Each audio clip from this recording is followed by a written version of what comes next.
Olá pessoal, tudo bem? O vídeo de hoje eu vou falar com vocês um pouquinho como funciona a rotina de um modelista dentro de uma empresa. Então, bora conferir esse vídeo até o final.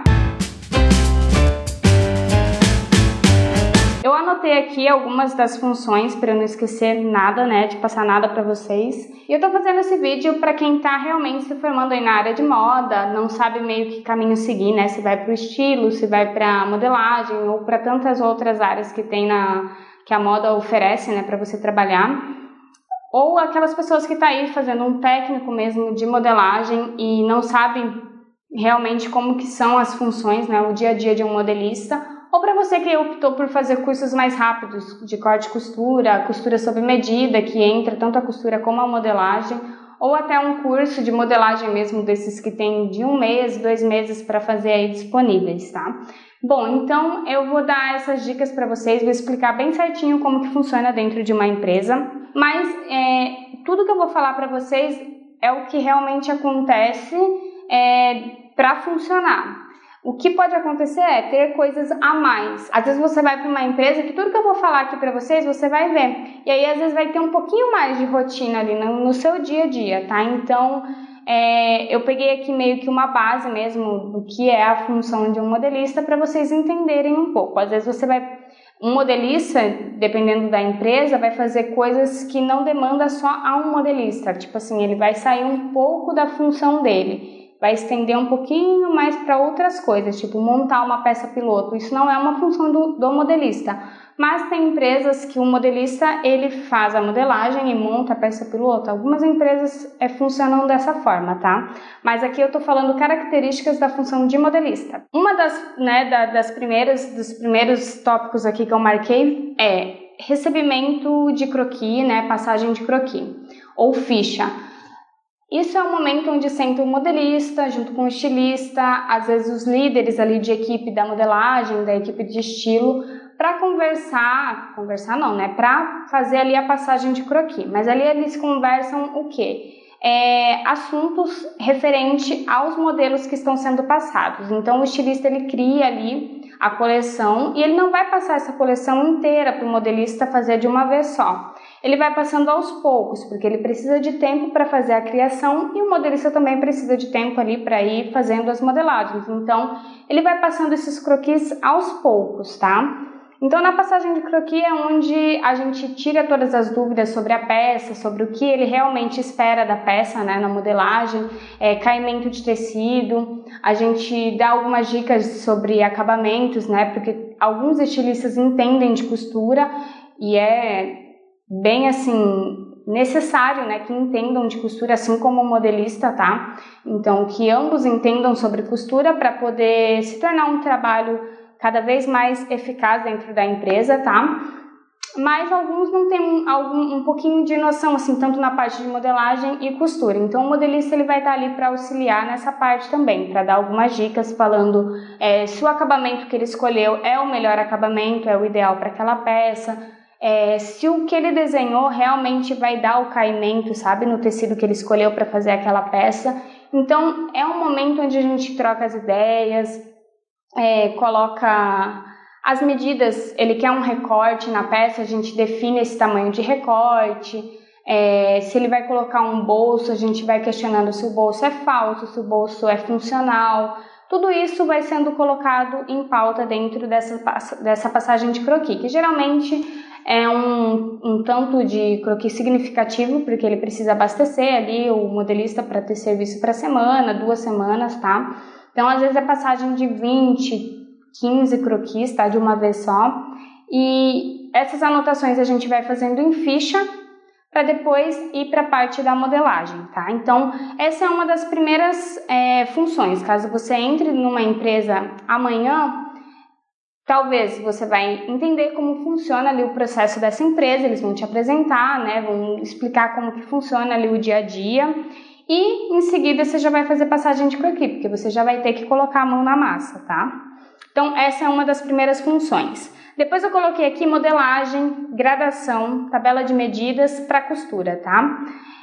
Essa parte da modelagem, quando você começa a fazer a modelagem, você vai precisar modelar a sua peça, colocar a margem de costura, sentido de fio, dentro do sistema, porque dentro das empresas geralmente você vai trabalhar com sistemas, tá? Então não vai ser a modelagem manual que nem eu faço aqui nos vídeos para vocês. Algumas empresas ainda trabalham assim, mas gente, a maioria já está trabalhando aí com sistemas, tá? Então é provável que você trabalhe dentro de sistema e o sistema vai pedir algumas especificações, você vai precisar colocar lá dentro o tecido que você vai estar trabalhando, quantas partes da peça, se ela é espelhada ou não, algumas especificações que o sistema pede para máquina de corte e tudo mais funcionar lá na frente. Então, dentro da modelagem tem todo esse processo. Em seguida, você vai fazer a gradação da sua peça, seja ela uma peça com recorte, seja ela uma peça com drapeado, um blazer, uma peça complicada demais, enfim, você vai precisar fazer a gradação da sua peça. Então, é muito importante que você entenda sobre a gradação. Quando você entra dentro de uma empresa, geralmente as empresas elas têm ali as regrinhas, tá? Uma apostilinha onde você pode seguir, mas tem empresa que você vai entrar e vão te falar, olha, é assim, assado, assado, qualquer coisa pega um modelinho ali, vê como funciona e te vira. E é assim que funciona, gente. Ninguém vai ficar te explicando o porquê que você vai ir para a lateral 1,5, ir para, sabe? Porque no decote você vai abrir tantos centímetros. Ninguém vai parar para te explicar isso, porque não tem tempo para fazer isso, tá? Então, isso é uma coisinha que já tem que vir com você. Então, você já tem que ter o interesse de aprender sobre, para você não ficar sofrendo e perdendo tempo nessas partes. Tanto abro aqui um parêntese enorme para falar do meu curso Segredos da Gradação, onde eu explico para você tintim por tintim o porquê de cada coisa dentro da gradação, tá? Como se fazer uma gradação a partir de qualquer tabela de medidas. Então, eu faço vídeos explicando isso para vocês bem certinho. Se você tem o teu ateliê aí funcionando e você quer começar a implementar algumas peças prontas para vender por grade, que eu acho que é uma ideia bem bacana de um dinheiro que dá um retorno rápido, assim, é muito legal de você saber graduar suas peças. Então você pode, adquirindo o meu curso, lá eu vou te ensinar como você vai adaptar a tua tabela de medidas. Você não precisa trabalhar com a minha tabela de medidas, eu vou te ensinar a fazer a gradação. Mas se você quer pôr ali uma tabela de medidas infantil, juvenil, né, para os adolescentes, você pode pegar a sua tabela e fazer todas as regrinhas que eu te ensino no meu curso, vai te gerar um resultado de gradação para a sua tabela, para o seu público-alvo, tá? Mas esse curso ele é bem legal porque eu te ensino bem passo a passo mesmo, o porquê de cada coisa. Então, o que você não tem dentro de uma empresa, você vai ter nesse curso. Então, se você quiser fazer parte da turma, o link está aqui na descrição do vídeo, entra lá conferir, tá? Bom, então, continuando. Depois da gradação, o que eu coloquei aqui? Deixa eu só ver. Tabela de medidas. A gente precisa informar para a costureira, né, algumas coisinhas que são medidas, tipo, busto. Isso é uma coisa também que vai de empresa para empresa. Por exemplo, a empresa que eu trabalhava antigamente, a gente fazia toda uma tabela de busto, largura de ombro, comprimento de manga, entrepernas, se é uma calça, gancho, frente, gancho, sabe? Tudo isso a gente especificava. Na que eu trabalho hoje em dia já não é assim que funciona, a gente só especifica um debrum, vai debrum no decote, daí eu coloco medida de debrum no decote, meia cava, meio debrum ali na meia cava, elástico, cintura com elástico, então meia cintura no elástico, coisas para a costureira mesmo que ela precisa depois dar um confere ali nessas partes. Então vai muito de empresa para empresa, não é uma regra. Mas geralmente você tem que passar umas medidas aí para a costureira dar um confere na peça, para qualidade, também dar uma conferida na peça para ver se está tudo ok com a peça, tá? Mas isso tudo é para fazer a piloto, que é a primeira peça para a prova, tá? Aí eu coloquei em seguida a prova, né? O que seria a prova? Você fez a tua piloto, foi costurada, tudo certinho, vai ter um momento ali, um dia da semana ou alguns dias da semana que vão ser separados para ser feitas provas dessas peças. Então, eles esperam acumular um tanto de peça de cada modelista e aí chamam a modelo de prova, né? e dentro da prova participa o modelista, o estilista e os mesmos que estavam lá na passagem de croquis geralmente participam da prova. Os líderes ali da modelagem, do estilo, né, participam para dar o confere geral na peça, para ver como que ficou o resultado final ali da peça. Então esse é um momento onde a gente faz ajuste na peça, se for necessário. Se for necessário, o estilista ele vê que a peça não ficou do jeito que ele imaginou que iria ficar, ele pode pedir para refazer a peça, ou seja tanto por conta de modelagem como por conta da peça mesmo, do desenho dele. Ele quer mudar o que ele desenhou, ele não achou que ficou legal, ele vai mudar a peça, né? Então também nesse caso é feita outra peça, uma segunda piloto, né, no caso. Mas isso é uma coisa que hoje em dia as empresas estão trabalhando cada vez mais para ter menos refazeres, ter mais assertividade na hora na hora da execução. Tanto o estilista, né, ele tem que pensar bem ali como que vai ser o modelo dele, criar bem certinho, né, tirar todas as dúvidas possíveis para ter um menos ali de erro, né, e o modelista também. Eu, particularmente, quando eu tenho algumas dúvidas, né, sobre acabamento, por mais que eu costure e entenda de costura, eu sempre estou indo lá na pilotagem, pedindo uma opinião, uma segunda opinião, ou para o pessoal que trabalha comigo ali, as outras modelistas, eu sempre peço opinião, porque às vezes a nossa cabeça não está num dia legal e a gente não pensa assim na melhor escolha, sabe, para aquela peça. Então, eu sempre peço uma segunda opinião, não vejo o menor problema nisso. Inclusive, depois da prova, eu coloquei a liberação de mostruário / liberação de produção. Algumas empresas funcionam assim, você prova a sua peça, depois da prova as peças vão chegar para você, né, fazer as correções. Então você vai abrir ali no sistema, vai corrigir, ajustar onde precisa ajustar, colocar uma pencezinha na cava se for necessária, né, aquelas pencezinhas que a gente tira camuflando na peça, aumentar o comprimento da peça, eliminar algum detalhe. Então essas coisinhas você vai fazer, você vai dar um confere na sua gradação novamente, vai ver se está tudo ok, né, se não saiu nada ali do lugar. É muito importante que você faça isso bem direitinho, porque um errinho ali na graduação, porque pensa assim, um errinho no mostruário funciona dessa forma, geralmente ele é cortado no tamanho básico, o tamanho que a gente faz ali a nossa piloto, né, na modelo. Se a gente erra alguma coisinha ali, o mostruário já sai todo cagado, vamos dizer.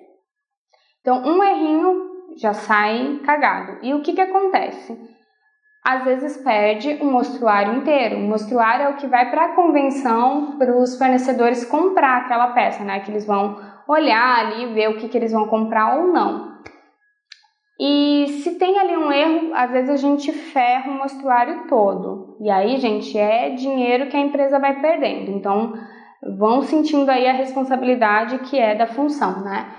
E pensa só na graduação. Se a gente erra um ponto da graduação, aí é uma grade inteira que você perde, não é só um tamanho, você perde tipo 6, 8 tamanhos. Então é muita coisa, é muito prejuízo, gente. Então a gente tem que saber muito bem o que faz, porque não vai ter ninguém conferindo, é você mesmo por você mesmo. Então quando for liberar a sua produção, confere bem tua modelagem, confere bem sua graduação e depois coloca lá o que precisa ser colocado em tabela de medidas, tudo que você vai precisar especificar para liberar essa peça, para ir para as facções começarem a montar. Então, depois dessa etapa, sabe?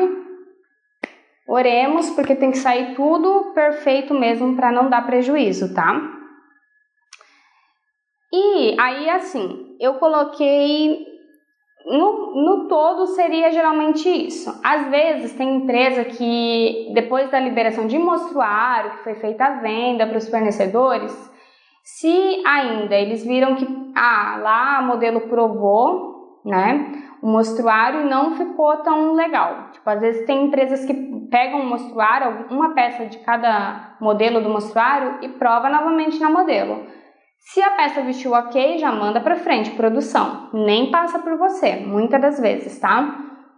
E agora, se a peça vestiu mal, já chama lá um modelista, já vão mostrar para ele, e aí ele volta, pega essa pecinha, né, antes de ir para a produção, e ele vai fazer correção de novo em cima, e aí vai ser liberado. Mas muitas das vezes as empresas já, quando liberam um mostruário, que é aquela, lembra que depois da piloto lá, já tem que sair perfeito, porque muitas empresas já estão produzindo, eles não vão pegar o mostruário, provar de novo para ver se tem alguma coisa, porque não é para ter erros, entende? Então, é assim que funciona, é meio a meio. Tem empresa que trabalha dessa forma e tem empresa que é direto, tá? E aí eu coloquei assim, que enquanto a gente modela, a gente está modelando, tem dia que a gente vai ter que parar de modelar e parar nosso croquis ali, né, o que a gente está modelando na metadinha e ir provar, ou ir atender costura, que às vezes a costura tem uma dúvida ali em algum detalhe que você marcou, ou a gente precisa, o que mais que eu coloquei aqui? Atender facção. Tem empresas que a facção liga, conversa com o modelista, tem empresas que tem uma pessoa para atender facções ali. Então, assim, gente, tem algumas coisinhas que vão interrompendo ali o nosso raciocínio durante o processo. Porém, a gente tem que estar sempre atento, sabe? O gostoso é que a gente não tem uma rotina, assim, sabe? Um padrão seguindo certinho. As coisas são alternadas, a gente nunca sabe o que vai acontecer, sabe meio assim em mente, amanhã tem prova, mas a gente não sabe como que vai ser.